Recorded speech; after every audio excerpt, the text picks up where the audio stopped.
The massive ships appeared without warning, materializing above Earth's major cities like metallic thunderclouds.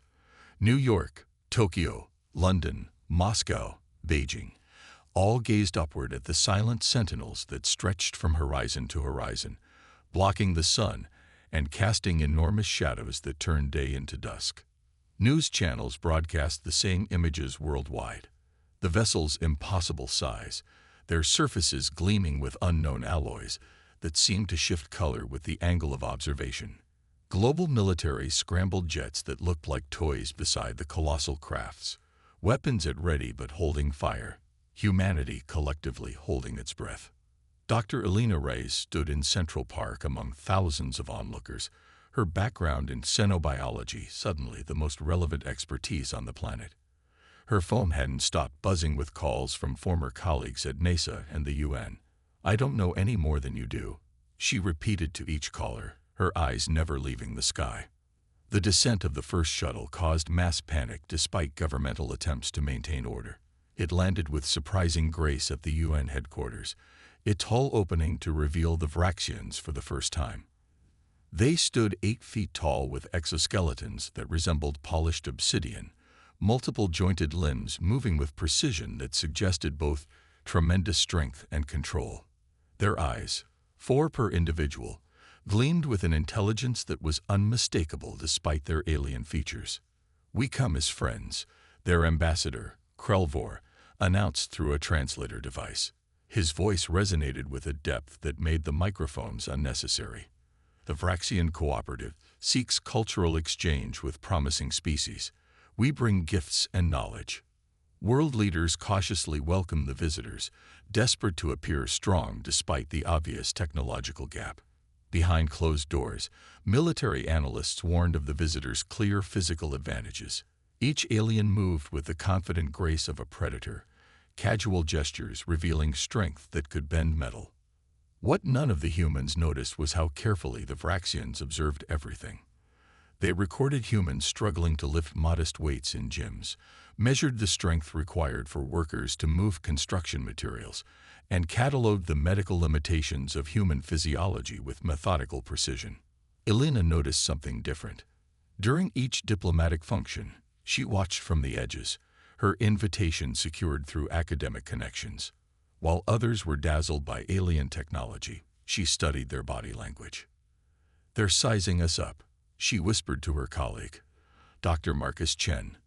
"Watch how they flinch slightly when humans move quickly near them, yet they position themselves at choke points in every room." "You're being paranoid," Marcus replied, accepting the strange fruit from a Vraxian attache. "They shared medical technology that's already saving lives." Elena shook her head. Predators in nature often isolate the weakest prey first. That night, Elena hacked into security footage from the UN building, focusing on moments when the aliens thought themselves unobserved. The recording showed Krelvor and his advisors reviewing data on human physical capabilities. "Such fragility," Krelvor said in his native tongue, the words translated by Elena's prototype algorithm. "Their strongest specimens can barely lift half their body weight. Their bones break under minimal pressure." "The Council will be pleased," another Vraxian responded. "This world's resources are abundant, and resistance will be minimal." Elena's blood ran cold as she downloaded the evidence. As the date for the first cultural exchange program approached, she began making calls to contacts in military intelligence. Something told her humanity would need every advantage possible when the Vraxians revealed their true intentions. The invasion began at dawn. Humanity had been lulled into complacency by 3 weeks of diplomatic exchanges and technological gifts. Few believed Elena's warnings, dismissing them as paranoia. Even the military analysts who'd expressed concerns were silenced when the Vraxians offered medical technology that cured previously terminal conditions. The first attack targeted global communications. Satellites blinked out simultaneously, followed by power grids across major continents. As people stumbled from their homes in confusion, the dropships descended, not with the elegant grace of the diplomatic vessels, but with predatory purpose, their hulls bristling with weapons. In New York, Sam Wilson was pouring concrete on a new high-rise when the first sonic booms shattered every window for 10 blocks. He watched in horror as Vraxian soldiers, encased in additional armor over their natural exoskeletons, landed in formation at major intersections. Everyone into the service elevator. Sam shouted to his crew as military jets scrambled overhead, only to be swatted from the sky like insects.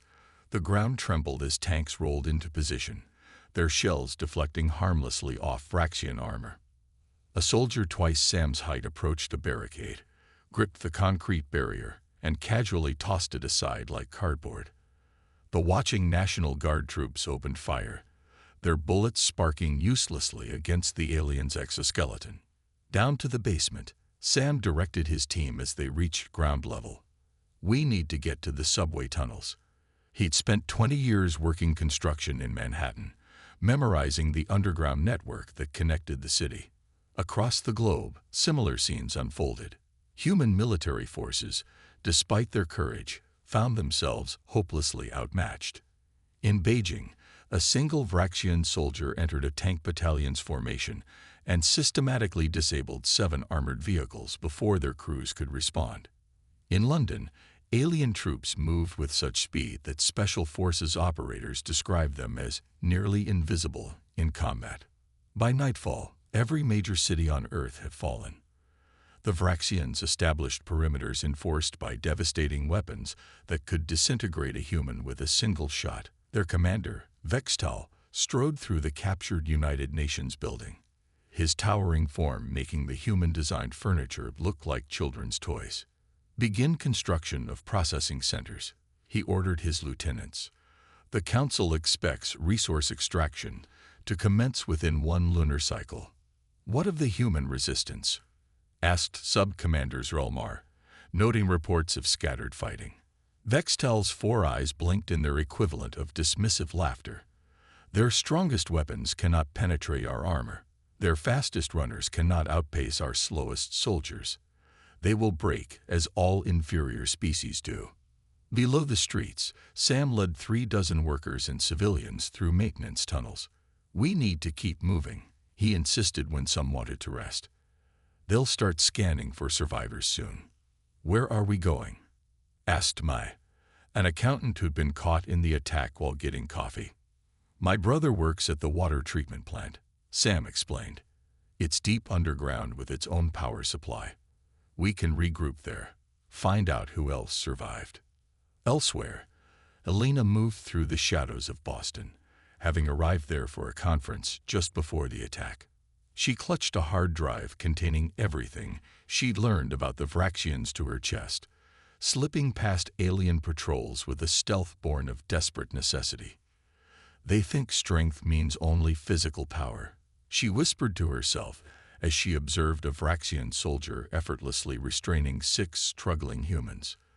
"That mistake will cost them everything." 3 months into the occupation, Commander Vextal paced the gleaming floor of his command center, formerly the Metropolitan Museum of Art. His exoskeleton clicked against the marble as he reviewed the latest reports with growing irritation. "Another supply convoy missing," he demanded, towering over the human collaborator who served as his liaison. "That's the 3rd this week." "Yes, Commander," the man replied, eyes downcast. "Disappeared in the Queen sector. No distress signal." Vextal slammed his fist into a nearby column, cracking the marble. "Impossible. Our sensors detect movement larger than rodents. Our soldiers can see in darkness that would blind humans."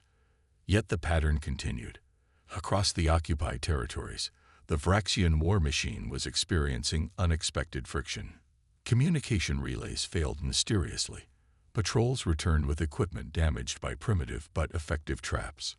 Most concerning were the whispers spreading among the lower ranks, stories of humans displaying capabilities that contradicted all Vraxian intelligence. In Boston, beneath the ruins of Massachusetts General Hospital, the Lena had established a resistance hub disguised as a primitive medical center. Her xenobiology background proved invaluable as she analyzed captured Vraxian medical equipment, learning more about their physiology with each passing day. "Their strength comes at a cost," She explained to her growing network of resistance leaders during a secure transmission. Their exoskeletons limit their flexibility. They require twice the calories of a human. Most importantly, they have no concept of endurance. They evolved as ambush predators, not persistence hunters like humans. In what remained of New York, Sam Wilson's knowledge of underground infrastructure had transformed into a sophisticated intelligence network. His construction workers had become scouts and messengers, using old maintenance tunnels to move unseen beneath Vraxian patrols. The labor camps are the key, Sam told his lieutenants in the abandoned subway station that served as their headquarters. The aliens need humans to mine resources, process materials, build their structures. They think we're breaking, but we're adapting. What Sam couldn't know was that the Vraxians were beginning to notice this adaptation. Junior Science Officer Krillvox had been assigned to study labor camp productivity, and the data disturbed him. Human workers continued functioning under conditions that should have killed them. When rations were cut to punish low output, productivity dropped initially, but then stabilized at a level that defied Vraxian physiological models. These readings cannot be accurate, Krillvox muttered as he reviewed footage from Camp 7, where humans worked 18-hour shifts in near-freezing temperatures. According to all Vraxian understanding, the mortality rate should have been catastrophic, yet somehow the workers endured. His curiosity piqued. Krillvox began making unauthorized visits to the camps, observing human behavior directly. He watched as prisoners shared their meager rations with the weaker among them. He recorded elderly humans telling stories to children, maintaining psychological well-being when physical comfort was impossible. Most remarkably, he witnessed a 10-year-old girl slip through a drainage pipe to deliver messages between camp sections, a passage too small for Vraxian guards to follow. When captured, the child endured questioning that would break adult Vraxians without revealing any information. How can they be so weak, yet so strong? He wrote in his private research log, hiding it from his superiors. This question, one that would never occur to most Vraxians, marked the first crack in the foundation of their conquest. The Oregon mining complex sprawled across what had once been a national forest. Thousands of humans worked in shifts, extracting rare minerals vital to Vraxian technology. Captain Zrelmar supervised the operation with clinical efficiency, having been personally selected by Commander Vextal for his unwavering discipline. Productivity has dropped 7% in Sector 4, Zrelmar noted as he reviewed the morning reports.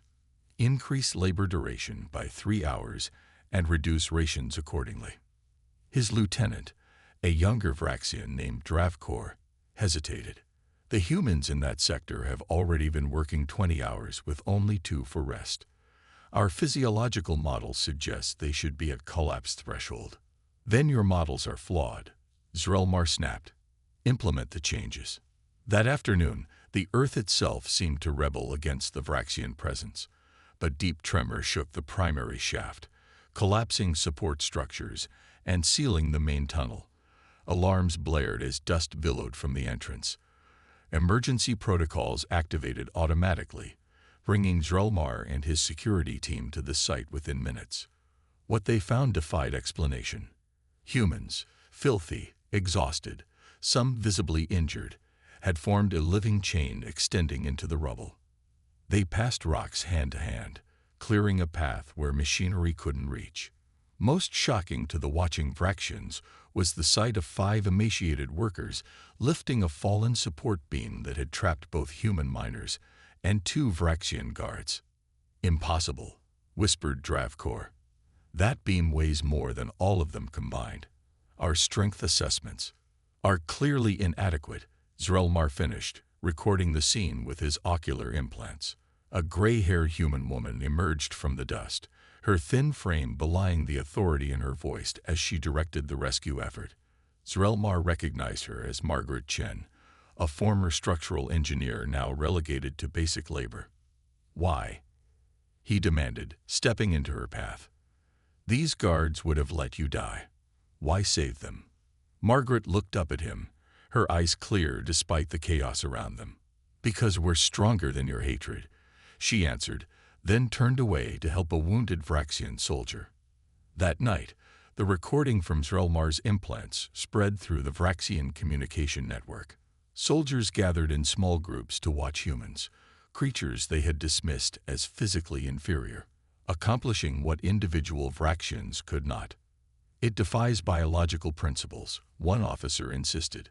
The combined stress on their skeletal structure should have caused complete failure. Yet it didn't, another countered.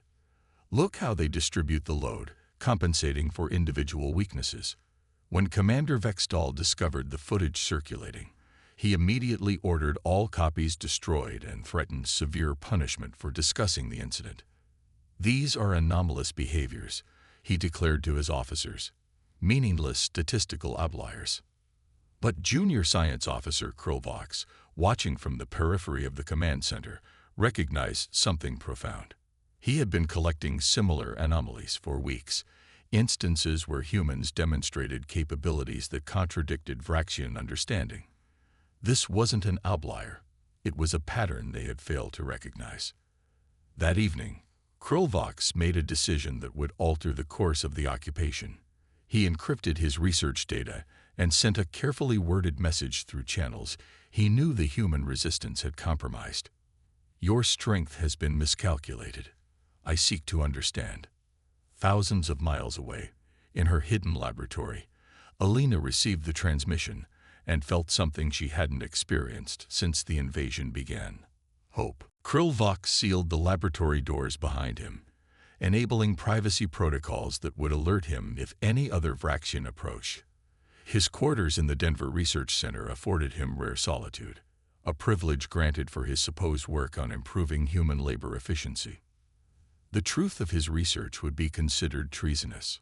Projected before him were hundreds of human historical records, accounts of endurance and resilience that contradicted everything the Vraxian invasion force had been told about Earth's dominant species. Ultramarathoners covering 100 miles without rest, he muttered, examining footage of humans running across scorching deserts and frozen tundra. Arctic explorers surviving temperatures that would kill Vraxians in hours.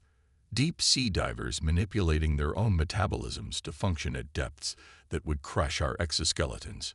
Most fascinating were the countless documented cases of ordinary humans performing extraordinary feats when others were in danger.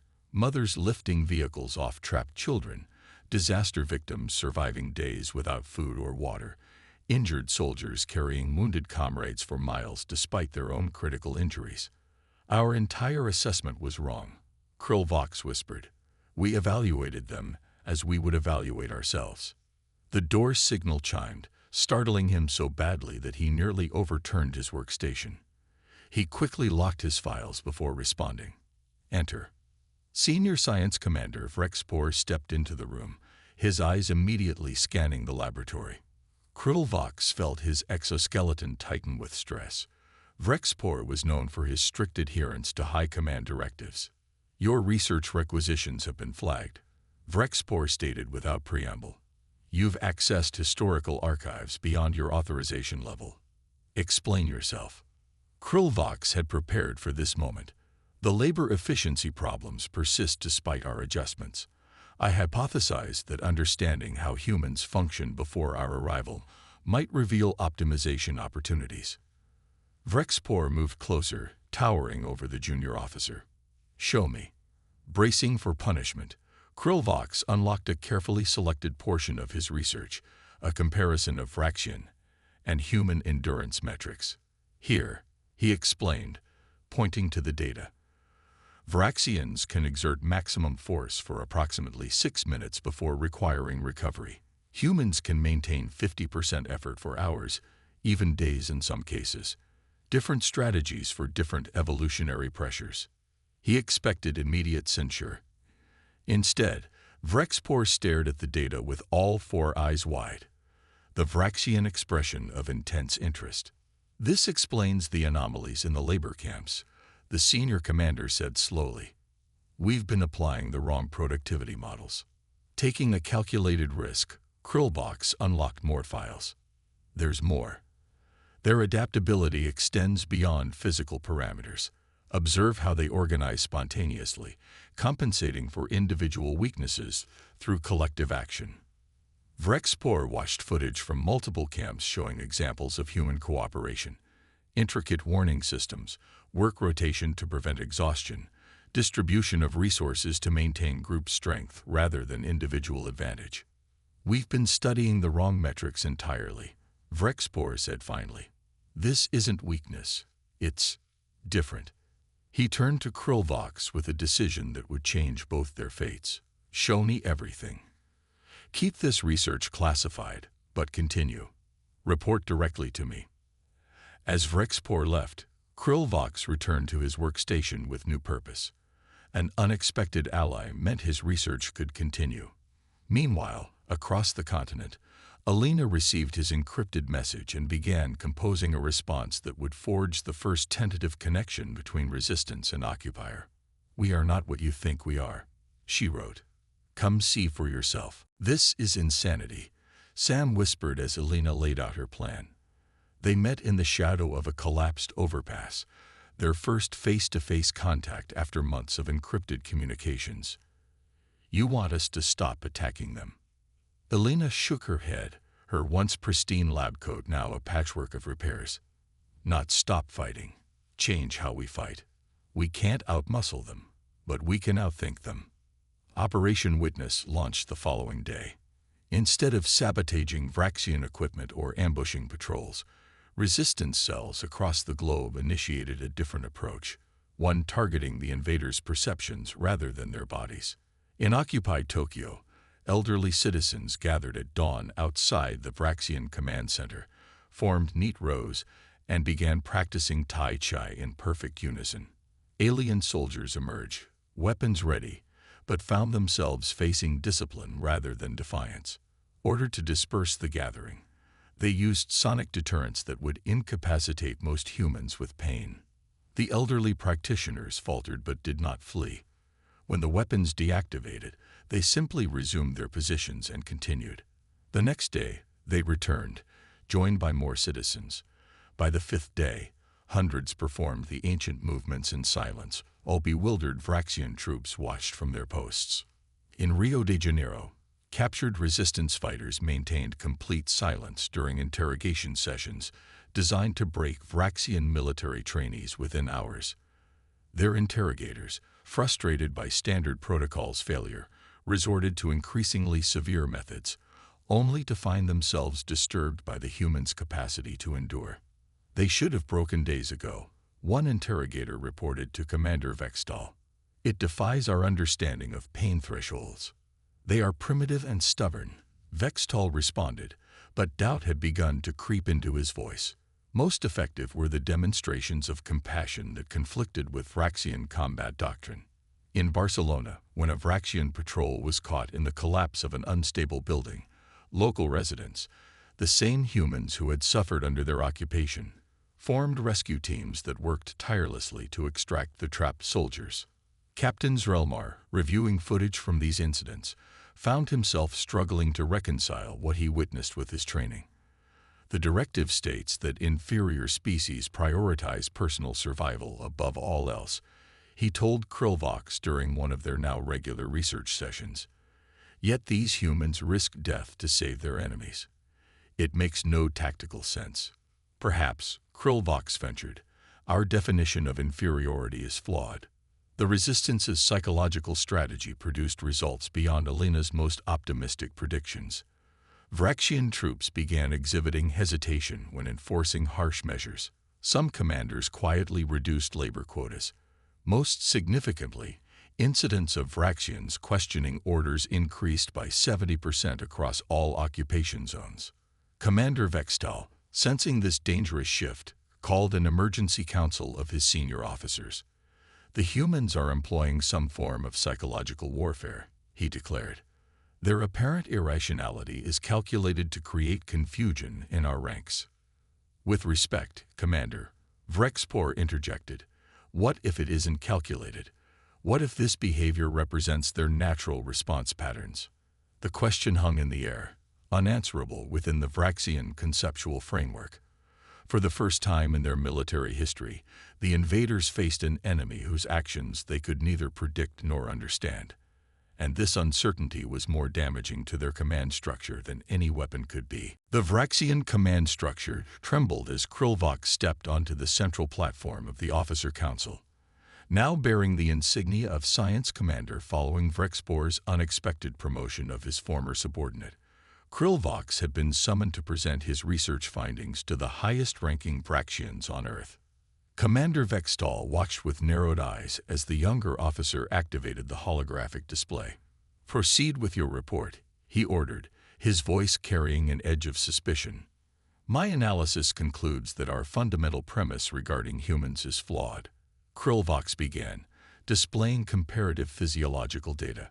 "We assessed them using Vraxian metrics and found them wanting. However, they evolved under different pressures, developing strengths we failed to recognize or understand." Murmurs rippled through the assembled officers as images appeared showing humans performing feats that defied Vraxian expectations. Persistence hunting for days without rest, surviving extreme environments, coordinating complex actions without hierarchical command structures. Their individual weaknesses are compensated by collective adaptations, Krillvox continued. Where we evolved exoskeletons, they developed social structures. Where we gained natural strength, they created tools and cooperation. "This is irrelevant," Vextal interrupted. "Their primitive adaptations cannot match our evolutionary advantages." "Yet our conquest falters," Krillvox countered. "Our supply lines are compromised, our labor camps underperform, and our troops report increasing resistance. The humans adapt to our tactics faster than we develop new ones." "Insubordination," Vextal roared, rising to his full height. "You question the fundamental premise of our invasion. The High Council determined these creatures inferior, suitable only for resource extraction and eventual replacement. I question only our methods, not our mission," Krillvox replied carefully.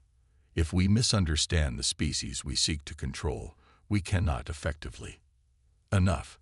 Vextal moved toward the younger officer. "You are relieved of duty and confined pending evaluation for treason against the Empire." The chamber fell silent as two security officers approached the platform. Then, to everyone's shock, Captain Zrelmar stood. "I support Science Commander Krillvox's assessment." His voice, usually so precise and cold, carried an unfamiliar note of conviction. One by one, 7 other officers rose from their stations. Vrexpor spoke for them all.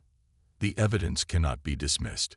We have miscalculated, and this error jeopardizes our mission." Vextal looked at the divided chamber with disbelief. "You would betray your commander based on research about primitives." "We would fulfill our mission based on accurate intelligence," Zrelmar corrected. "The humans are not what we believe them to be." That night, as Vextal retreated with his loyal officers to reconsider their strategy, Krillvox sent an unprecedented communication directly to Alina's resistance network. "We wish to meet, not as conqueror and conquered, but as species seeking understanding." The response came swiftly. Coordinates for a neutral location, a time, and a simple message. "Come, unarmed. We will do the same." 2 days later, in the ruins of a mountain observatory far from any occupation zone, Alina and Sam waited with a small team of resistance leaders. When the Vraxian shuttle landed, revealing Krillvox, Zrelmar, and 5 other officers without weapons or armor, history shifted on its axis. "We have questions," Krillvox said simply. "So do we," Alina replied, extending her hand in the human gesture of greeting. After a moment's hesitation, the Vraxian reached out, his exoskeletal hand engulfing hers, the first peaceful contact between their species. Mount Fuji loomed in the distance, its iconic peak now crowned by the sprawling Vraxian command center that Vextal had established as his final stronghold.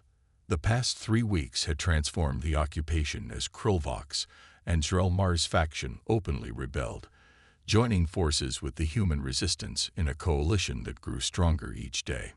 "The main defense grid has 3 layers," Krillvox explained, projecting a holographic schematic for Alina, Sam, and the assembled commanders. Outer perimeter sonic cannons, middle ring gravitational disruptors, and inner core plasma barriers. Conventional approaches would result in catastrophic casualties. Sam studied the mountain's natural features. "What about here?" he asked, pointing to a narrow fissure on the southeastern slope. "Thermal imaging shows an active vent shaft." "Unusable," Zrelmar stated flatly. "Ambient temperatures exceed 150 degrees Celsius. No Vraxian could survive that environment, and humans certainly could not." Alina exchanged a look with Sam. "You're still thinking like a Vraxian," she said with a slight smile. "There are humans who train their bodies to withstand extreme temperatures. Firewalkers, sauna enthusiasts, specialized military units. With proper preparation, we can endure what you cannot." As dawn broke over Japan, the combined human-Vraxian rebel forces engaged Vextal's loyalists in a diversionary assault on the command center's main approach. Meanwhile, Sam led a small infiltration team of 5 humans through the volcanic vent shaft, their bodies protected by thin cooling suits that would fail within minutes in the intense heat. "Keep moving," Sam urged as Michelle, a former firefighter, stumbled in the suffocating passage. "The suits won't last." By the time they emerged behind enemy lines, their uniforms were singed and blistering, but all 5 remained operational, a feat no Vraxian physiologist would have believed possible. Inside the command center, Commander Vextal faced Alina and Krilvox as the rebels breached the inner sanctum. His once immaculate armor showed battle damage, but his stance remained proud. "You have corrupted my officers with lies," he accused Krilvox. "Turned them against their own kind for these primitive creatures." "Not corrupted," Krilvox replied. "Enlightened, we came seeking resources but found something more valuable, a different kind of strength." Vextal's laugh was cold. "Strength? They are fragile, breakable." He demonstrated by grabbing a steel support column and crushing it with one hand. "You would have us respect weakness." Alina stepped forward, blood seeping from wounds sustained in the fighting. "Strength isn't about what you can break," she said, her voice steady despite her injuries. "It's about what you can endure, what you can build, and who you can become." Vextal moved to strike her down, but before he could, something unprecedented occurred.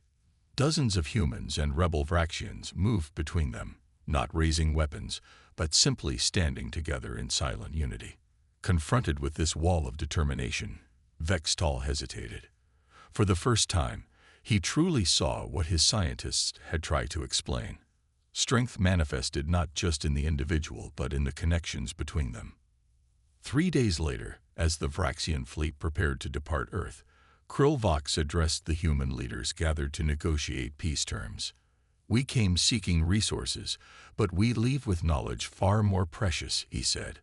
"Our civilization evolved to value physical power above all else, and it made us strong but inflexible.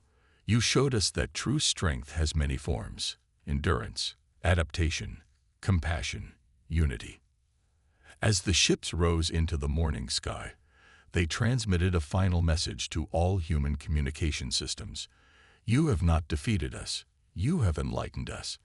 May both our species grow stronger from this meeting of worlds."